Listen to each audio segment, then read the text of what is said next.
ఆ కార్యక్రమాన్ని ప్రచారం చేయడానికి ఆ రోజుల్లో ఆర్థికంగా స్తోమత లేక మన కలవరేశ్వరాన్ని కొంతకాలం నిలిపివేశాం. కలవరేశ్వరాన్ని నిలిపివేసిన తర్వాత దేవుని యొక్క కనికరం కోసం ప్రార్థన చేసినప్పుడు ప్రభు కనికరించి ఆగిపోయిన మన వీర పరిచయను మరలా సాగిపోవడానికి శక్తినిచ్చాడు. అలా ప్రభు చేత మరలా ప్రారంభించబడిన మన కలవరేశ్వరం అంచెలంచెలుగా జీవించబడి ఆ ఒక్క కార్యక్రమం కాస్త 5 కార్యక్రమాలు 10, 20, 30 ఇప్పుడు సుమారు 40 కార్యక్రమాల వరకు ప్రతి వారం ఆయా ఛానల్స్ ద్వారా అనేక లక్షల మందికి సువార్తను ప్రకటించగలుగుతున్నాం.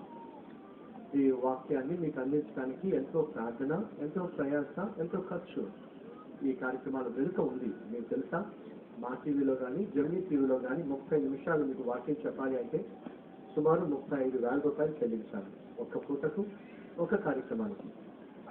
మన క్రైస్తవ ఛానల్లో ఒక పూట వాక్యం చెప్పడానికి సుమారు ప్రొడక్షన్ కాస్ట్ సహా సుమారు 10,000 రూపాయల వరకు ఖర్చు అవుతుంది.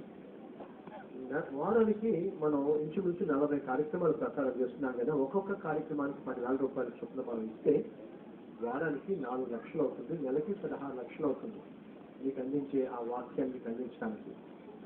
ఇంత ఖర్చుతో కూడిన మరి ఇటువంటి పరిచర్య ఎలా సాధ్యమవుతుంది? చాలా మంది అనుకుంటారు సతీష్ మనకి బాగా ఫారెన్ ఫండ్స్ ఉన్నాయేమో, అమెరికా నుంచో ఇంగ్లాండ్ నుంచో ఎక్కడి నుంచి బాగా డబ్బులు వస్తున్నాయి ఇంటికి, అందుకే ఇంత సేవ చేస్తున్నాడు ఇంటి పనేవాళ్ళు లేకపోలేదు. కానీ వాస్తవం మీకు తెలియాలి కాబట్టి మీతో పంచుకుంటున్నా.